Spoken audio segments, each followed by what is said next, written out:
Hello everyone, welcome back to my channel. कैसे हैं आप सब? ठीक ठाक हैं। स्टार्ट करती हूँ आज का व्लॉग। सुबह उठते ही सबसे पहले मैंने शावर लिया, क्योंकि शावर लिए बगैर बंदा एक्टिव होता ही नहीं है। ज़ोहर की नमाज का टाइम भी हो रहा था और मैंने शावर ले लिया। अभी स्किन केयर करेंगे। सबसे पहले स्किन केयर में सीरम आपने लाजमी लगाना है। मतलब कोई भी हो लेकिन लगाएं लाजमी सीरम, जो आपको बेहतर लगे, जो आपको सही लगे। ये जो मैं लगाती हूँ ये तो बहुत ही ज़बरदस्त है। अगर आपको इसका रिव्यू चाहिए तो इंस्टाग्राम पे आप जाके मेरी वीडियोस देख सकते हैं। हूर खान के नाम से मेरा इंस्टाग्राम अकाउंट है।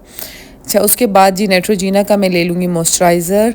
सबसे पहले सीरम लगता है। सीरम को हमने थोड़ी देर रेस्ट देना होता है। इतनी देर में मैं हेयर ब्रश कर देती हूँ या कोई और इधर उधर फिरती रहती हूँ। फिर उसके बाद मॉइस्चराइज़र लगाती हूँ और मॉइस्चराइज़र को भी थोड़े सा रेस्ट देती हूँ, क्योंकि रेस्ट बहुत ज़रूरी होता है। अच्छा, ये मेरी स्किन का बिल्कुल नेचुरल वो है, कोई फ़िल्टर शिल्टर कुछ भी नहीं लगाया, क्योंकि अगर आप इसमें भी फ़िल्टर लगा लें तो फ़ायदा आपको दिखाने का स्किन केयर। तो कभी मतलब समझ नहीं आती, लगा भी लेती हूँ और कभी नहीं भी लगाती। तो बस अभी मैं लगा दूँगी। इसके बाद सन ब्लॉक। सन ब्लॉक भी बहुत ज़रूरी होता है। आप चाहे बाहर निकलें या ना निकलें, गैस के आगे जाते हैं, डस्ट मुंह पे पड़ती है, कोई भी अच्छा सा सन ब्लॉक ले लें। ये फ्रूट बाय वोकाली का सन ब्लॉक है। ये बहुत ही अच्छा है और बहुत रीज़नेबल प्राइस में है। मॉइस्चराइज़र मेरा इससे ज़्यादा एक्सपेंसिव है। उसके बाद जी मैं मस्कारा नहीं लगाना चाह रही थी, क्योंकि ऐसे ही मैंने घर में रहना है, काम शाम करने हैं, तो इसलिए मैंने कहा जी मस्कारा नहीं लगाते। आईब्रोज़ पे मैंने सिर्फ, मेरे पास कंघी पड़ी थी, मैंने वो लगा दी। तो आज मेरा कमरा था खाली। मेरे हस्बैंड गए हुए थे बाहर, उनको कोई बैंक में काम वगैरह था। तो मैंने कहा जी लगे हाथों में अपना कमरा साफ़ ही कर लेती हूँ। काम वालियाँ तो सुबह काम करके जा चुकी थी, क्योंकि 2 बजे के बाद वो चली जाती हैं और 5 बजे वो मेरे पास दोबारा आती है किचन में हेल्प करवाने के लिए। और जब मैं सो रही होती हूँ, आजकल मैं रमज़ान की वजह से ना बस बहुत ही लेट उठ रही हूँ, बहुत गलत कर रही हूँ लेट उठ के। मतलब रूटीन सारी ख़राब हो जाती है। यकीन करें, सुबह जल्दी उठें, काम वगैरह करवा के ना फिर आप सो जाएं, वो ज़्यादा बेहतर होता है। या तो मैं काम वाली का टाइम चेंज करूँगी या तो मैं ख़ुद जल्दी उठा करूँगी। कुछ एक काम करना है मैंने। तो बस इसके बाद जी मैं बेडशीट चेंज करूँगी, क्योंकि अभी कपड़े धोने वाली आ जाएगी, तो उसके लिए मैंने बेडशीट्स वगैरह उतारनी थी और मेरा कमरा साफ़ करना था। मेरा रूम वो नीचे नीचे से तो कर जाती हैं, जब मेरे हस्बैंड ऊपर सो भी रहे हो तो मैं नीचे से करवा लेती हूँ।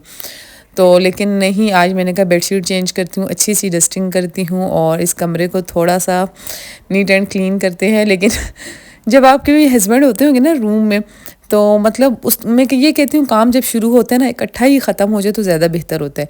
अब बाहर का हुआ है, इधर का शुरू करूँगी। देख लेना बाहर भी कुछ ना कुछ गंद चला ही जाता है, तो फिर से मैं दोबारा वैक्यूम लगाती हूँ। बस मुझे अच्छा लगता है घर को साफ़ रखना, नीट एंड क्लीन रखना। मतलब ये काम करना ना मेरा शौक़ भी है। हमारे पूरे नेबर्स या हमारे आसपास जिसको भी मैं जानती हूँ, जितने भी लोग हैं ना, यकीन करें वो मुझे यही कहते हैं, हमारी तो मेड आती है, वो करके चली जाती है, हमारी तो मेड आती है, ये है तो वो है। मैं बस, मुझे पसंद है घर को साफ़ रखना, घर को देखना। और बस मैं कहती हूँ ज़िंदगी यही है कि आप अच्छा खाएं, अच्छा पिएं, नमाज़ पढ़ें, डोनेट करें और अपने घर को साफ़ रखें, अपने बच्चों को टाइम दें, अपने घर को अपने दिल की से नीट एंड क्लीन करें। तो अब जी जहाँ पे कलर गिरा हुआ था, ये वैक्यूम से मैंने सारा दीवार जो सामने ख़राब हो रही है ना, इसको सही हटा दिया, क्योंकि अब गर्मियाँ स्टार्ट होने वाली हैं तो पूरा घर पेंट होगा और कुछ चीज़ें भी चेंज करनी है, सब कुछ करना है। तो ईद का वेट इसलिए नहीं, रमज़ान में इसलिए नहीं करवा रहे कि मैं अपनी इबादतें डिस्टर्ब नहीं करना चाहती ईद के चक्करों में, कि अब ईद आने वाली है तो मैं मतलब ज़्यादा काम, मतलब कालीने वगैरह वॉश या हल्का पुल्का काम तो मैं करवा लूँगी जो सरसरी सामने अच्छा लगेगा। लेकिन मुकम्मल क्लीनिंग और मुकम्मल सारा घर रेनोवेट करेंगे हम ईद के बाद। कलर वगैरह होना है, बहुत छोटे मोटे काम है घर में, वो हो जाएंगे। और क्या, बस इसके बाद कमरा साफ़ हो गया। रमज़ान में आप सिर्फ ज़्यादा तवज्जो अपनी इबादत की तरफ दें, अपनी नमाज की तरफ दें। अब मेरा मूड बाहर भी वैक्यूम करने का था, लेकिन मैंने कहा नहीं, मैं पहले नमाज़ पढ़ूँगी। बाल ड्राई किए, फिर मैंने उसके बाद गाउन चेंज किया और फिर मैं नमाज़ पढ़ूँगी। नमाज बहुत ज़रूरी है रमज़ान में। मैं सोचती हूँ ये साल रमज़ान तो हमेशा आएगा, हम पता नहीं हों या ना हों, लेकिन माशाल्लाह अब मन्नत और हूर में भी ना बहुत चेंजिंग आती जा रही हैं। वो भी अब 5 वक्त की नमाज़ पढ़ने लग गई हैं और बड़ी बात ये कि वो अपने दिल से ख़ुद पढ़ रही हैं, मतलब बग़ैर किसी के बोले वो पढ़ रही हैं। हालांकि मैं उनको बिल्कुल भी फ़ोर्स नहीं करती कि आप पढ़ो ही पढ़ो, बस उनके दिल में ख़ुद आया। इबादत का भी उन्होंने मुझे ख़ुद बोला कि ताक रातों में हमने इबादत करनी है। तो बस मैंने कहा ठीक है, ये तो बहुत ही अच्छी बात है। अच्छा, नाश्ते का बता दूँ, मिकाल के लिए नाश्ता बनता है। मिकाल का तो रोज़ा नहीं होता, आज हूर हुज़ैफ़ा मन्नत सब का रोज़ा था, लेकिन अंकल आए हुए थे, अंकल का रोज़ा नहीं था। अंकल के साथ भी बहुत ही बड़ी ट्रेजेडी हो गई है, तो वो बस उनका सुना। मैंने कहा देखें ज़रा कैसे लोग हैं ना, रमज़ान में भी ऐसे काम करते हैं। यहाँ पे हूर भी नमाज़ पढ़ रही है और अंकल का पराठा बन रहा है, मिकाल का पराठा बन रहा है। बच्चे यकीन करें, रूटीन बस वही होती है ना घर की। यहाँ पे अगर मैं चाहती ना तो सारा घर नीट एंड क्लीन था, मैं जाके सो जाती, लेकिन मैंने ऐसा नहीं किया। मैंने मिकाल को दवाई दी और मिकाल ने उल्टी कर दी। जुमे वाले दिन जो है ना मेरा मोबाइल चोरी हो गया था, तो अभी जो है ना ये मेरा भतीजी है, इसने मोबाइल मुझे जो है ना अपने घर से निकाल के दिया। ये अंकल ये रहा अपना मोबाइल, ये आपका कार्ड, मेमोरी कार्ड भी आपको ले दूंगी। बस खुश है अभी, अल्लाह पाक बड़ा। जी अंकल आए थे मेरे पास, उन्होंने मुझे बताया, तो मेरे पास जो मोबाइल अवेलेबल पड़ा था घर में, मैंने अंकल को कहा कि ये आप फ़िलहाल रख लें, ईद के बाद मैं आपको कोई और अच्छा सा मोबाइल ले दूँगी। तो अंकल ने कहा नहीं बेटा, बस मेरे लिए ये सादा मोबाइल ही बेहतर है, मुझे सिर्फ मेमोरी कार्ड और एक ले देना। मैंने कहा ठीक है, जब मैं बाज़ार जाऊँगी आपके लिए ले आऊँगी। तो मतलब इस तरह के लोग भी होते हैं दुनिया में, जो रमज़ान में इतने बुज़ुर्ग लोगों की और इतने हलाल कमाई वालों की भी चोरी करते हैं। बहुत ही बुरी बात है ये। अच्छा, उसके बाद जी कपड़ों वाली का मसला आपको सुनाती हूँ। ये मसले ना मेरे साथ चलते ही रहते हैं। तो वो मशीन लगा के बीच में भाई उसके हस्बैंड का फ़ोन आ गया कि बच्ची जो है छत से गिर गई है, और वो भी भागती भागती बाजी उसको हॉस्पिटल लेके जाना है। तो उसको फिर पैसे दिए कुछ के, वो चली गई हॉस्पिटल, और कपड़े मैंने धोए। फिर मैंने बस स्टार्ट, मैंने कहा शुरू हो ही गया है तो अब क्या ख़त्म करना।